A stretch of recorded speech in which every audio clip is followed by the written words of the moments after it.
Our country was named Jeffreystan. The tricolor flag emerged during the Civil War. The red represents the blood and sacrifice of the Shantisto people to gain domination of the country. Blue represents the unison of the country, alluding to the river system that united the country in its bid for independence. Yellow represents the hope and optimism of the young country moving forward into the future with endless potential. Officially gaining independence in 1950, Jeffreystan has had a long history of ethnic and political struggle shaping its history and national identity. Originally inhabited by the Shantistians, Jeffreystan was colonized by Mansulo and dubbed New Mansula. The Esperanto colonists intermixed with the indigenous people to form the mixed Shantisto ethnicity. During the colonial period, ethnic cleavages coincided with economic cleavages, as the natives formed the lowest class, the Shantistos the middle merchant class, and the Esperantos the upper plantation elite. These cleavages would become apparent with the great Marxist uprising of the Shantistians in 1945, spearheaded by their leader Jamie Shent.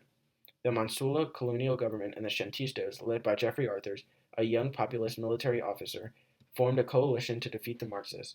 The coalition deal led to Mansula peacefully granting independence to New Mansula in 1950 and instituting a parliamentary system. In the years immediately after independence, New Mansula saw the Esperanto form an elite political and economic class, which upset the Shantisto majority.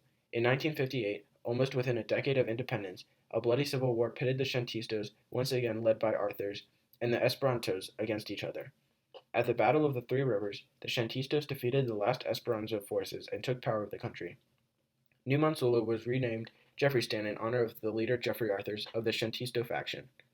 Also, the pre-existing parliamentary system switched to a presidential system, and the capital was moved from the Esperanto-dominated Havenbo in the center of the country to the Shantisto port city of Project Lead the Way. These are pictures from the Civil War, which lasted from 1958 to 1959. On the left, we see Jeffrey Arthurs leading the charge at the Battle of the Three Rivers, and on the right, Jeffrey Arthurs is executing the Esperanto leader. Jeffreystan has a tropical transitional climate, with the north trending towards aridity and the south trending towards forests and plains receiving considerable rainfall. The large mountain range, called the Williams Mountains, stretches across the western coastline, and a small chain of hilly areas called the Annie Range is situated near the coast. Three rivers called the Chester, Beekner, and Alston each originate in one of the mountainous ranges of Jeffreystan. The land around the rivers, which cover the central region of the country, is very fertile as a result of periodic silt flooding from the river. The three rivers converge to form a single river, the Clock, which empties into the sea in the Clock Delta region. The region east of the Clock River is mostly dry shrubland. In terms of the natural resources, Jeffreystan has highly arable soil in the interior of the country around the basin of the Three River system. Jeffreystan's tropical forests are also a source of lumber, but are on the decline due to excessive deforestation. Finally, Jeffreystan possesses large offshore oil reserves on the east coast and underground oil reserves in the fertile central region. Moving on to political and social demographics. Jeffreystan is divided into three regions, each representing a different political and ethnic identity. Most of the coastal ports of the country consist of Shantisto majorities. The Shantistos generally support free market reforms and statism, rallying behind the United Jeff political party. Central region of the country along the Three Rivers is populated by the Esperanto minority, who lean more towards individual freedoms, but also towards protectionist economic policies. The main political arm of the Esperanto is the Free Choice Party. The location of state boundaries coincides with ethnic distribution. While the native Shantian population was almost completely wiped out during the colonial rule, small pockets exist on some islands, while on the mainland, Shantians are confined to a government-operated reservation called Shentia. The Shantians are isolated from modern technology and education and live by traditional social practices. They strongly oppose the perceived invasion of the Shantisto majority, including cultural re-education attempts by the government. As a result of their isolation, their overall standard of living is lower than the rest of the country.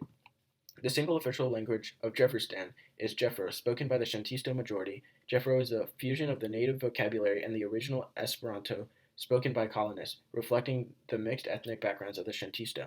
The Esperanto minority of Jeffreystan speak pure Esperanto. Esperanto and Jeffro are mutually intelligible, so most Esperanto citizens also learn Jeffro. The Shantians speak Shantil, a language isolated completely separate from Jeffro and Esperanto. Shentil is not recognized as an official language by the government due to there being so few speakers. Religious cleavages coincide with ethnic ones, with the Shantistos subscribing to Arthurianism and the Esperantos following Christianity. Arthurianism was founded by Jeffrey Arthurs and centers around his deification and the glorification of his beliefs of economic liberalism, cultural homogeneity, and a strong state. The Shantians have their own animistic faith, with which, like their population, is extremely small in reach. Jeffreystan's population is on the young side, with 60% of the population between the ages of 20 and 40. The Shantisto population is rapidly growing, with 70% under the age of 30. By comparison, the Esperanto population is aging, with 30% of their population nearing retirement age. According to the 2016 census, Jeffreystan's population is 70% Shantisto, 22% Esperanto, 5% Shantian, and 3% immigrant ethnicities. The Shantistos comprise the growing middle class and a new upper class elite, while the Esperanto make up the old upper class, whose wealth and status is on the decline. Moving on to government structure. The current state is structured as a federal republic with power divided between the central and regional governments. The federal executive branch follows the presidential system. A directly elected president holds total control of the executive branch and acts as both the head of state and head of government. The president is advised by a cabinet of 12 officials called the Presidential Council, each of whom he personally elects. The national legislature is bicameral, consisting of an elected upper house called the Senate and an elected lower house called the House of Representatives. The national level of judiciary is the Supreme Court, which has 11 appointed federal judges that serve life terms. The regional government structure mirrors the federal system in a phenomenon called structural mirroring. Each state has a Senate and House of elected representatives. Jeffreystan employs asymmetric federalism in its approach towards state autonomy. States with Esperanto majorities are given more autonomy by the federal government in accordance with the wishes of the Esperanto people. Regional governors form the executive mirror and are directly elected by citizens to govern each state. The regional level judiciary consists of a system of appeal courts that escalates in importance from local to state to federal level. The current leader is Jack Arthurs, who is the son of Jeffrey Arthurs. Trying to follow in his father's footsteps, Jack took early steps to become a member of the military. However, after he lost interest, he wanted to become an engineer. He spent his early 20s designing boats for the Navy, but was fired after all 10 boats he designed fell apart before even touching the water. By this time, Jeff was president, so Jack used his father's position to take a job as his father's assistant. He was very lazy and manipulative, but was often thrown in the spotlight due to his father's fame. Before Jeffrey's death in 1984, he was nominated within the United Jeff Party. Despite some mild scandals, Jack was elected effortlessly into the office of president in 1984 with an overwhelming majority of 74%, partially due to the fact that his biggest competition was jailed for jaywalking. By 1985, Jack was in full control of the country, as well as in the state-run media, which he used to his advantage when it came to elections and political approval rating. Now serving in his 9th term, Jack still remains in control of the executive branch. Jeffreystan has a very powerful executive branch that is fueled by a strong bureaucracy and a highly regarded president. Jack Arthurs is the president of Jeffreystan, and since 1984, he has increased the role of the executive branch by eliminating limits on presidential terms to the point where one leader can rule for their entire life as long as they are elected every 4 years. Some more of Jack's powers are that he is able to veto or propose laws, appoint federal judges and bureaucrats, grant pardons, negotiate treaties, and as the commander-in-chief, he also has the power to declare or pull troops out of war. Jack, like his father, is both the head of state and the head of government. The president can be impeached for treasonous acts with majority votes in the legislative and judicial branches. A very large and powerful bureaucracy exists that is known as the Steel Triangle, since it combines the legislative branch and business corporations. Corporations largely influence the bureaucracy in providing expert advice.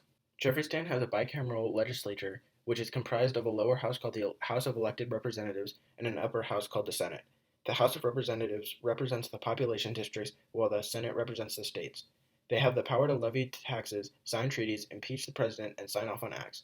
The legislature can also propose new legislation, but it must be approved by both houses and the president before passing as a law. Despite having some formal roles, they act as more of a rubber stamp to the executive branch.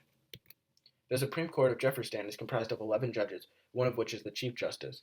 These judges are appointed by the president and ran by the legislative branch, who acts as a rubber stamp. The current Chief Justice for Jeffreystan is Kendrick Hargett Shamley, who has been on the court for over 2 decades. The judges rule for their entire lifetime unless they decide to leave permanently or for a short period of time in which someone else fills that role. Additionally, the judicial branch is the highest court of appeals and can rule on civil matters that reach its level, which can set a precedent for future laws and legislation. The judicial branch also has the power of judicial review, which gives it the power to deem legislative or executive act unconstitutional. Despite having judicial review, it has not been used, as there has been no dispute over the constitutionality of laws created or approved by the executive or legislative branch of government. The local and state judiciaries are appointed by state governments and can rule on cases sent upwards from lower level courts. Any cases that remain disputed at the state level are deferred to the Supreme Court. Moving on to other institutions. The military has played a very large role in Jeffreystan's history. Having its roots in the Montsuelo colonial force that developed to keep the Shantians in check, the military has been mostly comprised of the Shantistas, with the Esperantos occasionally gaining prestigious positions. Following independence, the large role of the military was made apparent when General Jeffrey Arthurs led a coup d'etat against the Esperanto elite and took control of the country. Ever since their involvement in the coup, the military has generally remained in the barracks. Nonetheless, the government has recently sponsored more expansions to the military, and the offshore islands of Jeffreystan have become more crucial centers of national defense. In terms of structure, the military constitutes the most meritocratic system that exists in Jeffreystan, as economics and politics is dominated by ethnic patrimonialism. Shantistos dominate the military, as the Esperanto population has less of a feeling that the military represents their interests. The president is the effective commander-in-chief of the military and has power to declare war. Jeffreystan uses a single-member district electoral system for all stages of government. The majority win is necessary to become president, so if a candidate cannot get a majority of the primaries, they move on to a runoff. There are no limits to presidential terms, so an incumbent can be re-elected an unlimited number of times. As a result of the SMD system, a two-party system has developed in which the Shantisto-dominated United Jeff and the Esperanto-dominated Free Choice Party compete for seats in the legislature each year. United Jeff is a catch-all party that draws support from the entire Shantisto-dominated coastal region and is generally ideologically in the middle of the political spectrum. The party has a platform of neoliberalism economic policy, although supporting government intervention in key industries. It also supports cultural homogeneity and active government operations to integrate all Jeffersonian ethnic group in Shantisto society through re-education programs. The Esperanto-dominated Free Choice Party placed more emphasis on little economic government intervention. Nonetheless, they are avid supporters of import substitution industrialization in order to support the growing agricultural industry. Here's a pie chart of the distribution of seats in the upper and lower house. As you can see, the United Jeff Party dominates both. The legitimacy of the government draws from historical, religious, and economic justifications. There is a powerful sense of nationalist feeling among the dominant Shantisto population following their victory in the Civil War. This sense of national unity has given legitimacy to the government, as its existence is seen as a manifestation of the end goal of the struggles of the Shantisto people, a nearly ethnically homogeneous government. The cult of personality and unwavering worship attached to Jeff Arthurs has legitimized his role. Moreover, legitimacy of the government is secured with frequent elections and the large economic success of the Shantisto coastal regions. The government derives legitimacy from its lofty spiritual and homogeneous status, as well as its ability to provide for material well-being of the populace. Nonetheless, spiritual worship of the government is non-existent among the Esperanto population, and many economic policies often hinder the well-being of the Esperanto population, leading to less of a belief in the legitimacy of the government related to the Shantistos' reverent worship of the institution. The Shantians lend even less legitimacy to the government, since they are not even allowed to vote and do not support the intrusive actions of the Jeffreystan government. There is a stark divide in political culture between the Esperanto and Shantisto populations. The Shantisto population, which has largely seen in cultural norms manifested in the government, largely support strong executive leadership and government intervention in the economic sector. Political participation among the Shantisto population is also very high, with voter turnout rates as high as 90% on certain years. The Esperanto population, however, has a far different political culture. The Esperanto support regional autonomy and asymmetric federalism, as well as reduced government intervention in the economy, being opposed to strong executive leadership. Nonetheless, these interests are not represented in the Shantisto dominated government, leading to a culture of apathy towards government participation. Among the Esperanto population, voter turnout is as high as 40% and as low as 28% during certain election years. The native Shantian population has no suffrage and thus has no political participation. The Shantians have also expressed their discontent through violent protests but have been forcibly suppressed by the federal military. In the 1980s, beginning during the last term of Jeffrey Arthur's and extending into the Jack Arthur's era, a series of neoliberal economic reforms were passed to kickstart the stagnating economy. This has led to the current Jeffreystani economy, which is a statist economy with a domestic free market. The government owns large key industries such as the parastatal oil company Jeff Gas and nationalized lumber companies. Despite having an internal free market, Jeffreystan has a system of import substitution and industrialization in interacting with other nations. The state places high tariffs on imported goods and emphasizes the development of domestic industry, leading to a large diversification of the economic sectors. The internal free market allows companies and businesses within the country full freedom to trade and compete against each other, but limits trade with foreign corporations. A key exception to the government's policy of limited imports is the technology trade with Monsulo. Jefferson makes use of historically well-established trade relations with Monsulo to procure modernizing technologies to improve the standard of living within the country. The policy of limited imports contrasts with the high level of crop lumber and oil exports that exit the country. ISI primarily exists as a result of the political maneuvering of the Esperanzas, who do not want to compete with foreign importers of crops, as well as a minority of Shantisto industrialists. As a result of ISI, Esperanzas have a complete monopoly on the agricultural sector in Jeffreystan, and the coastal Shantisto region has a large diversity of industries as well as ISI. Nonetheless, oil remains the largest industry in Shantisto region, serving as a large source of wealth. The growing importance of wealth to the Jeffersonian economy has been a cause for concern for many in recent years.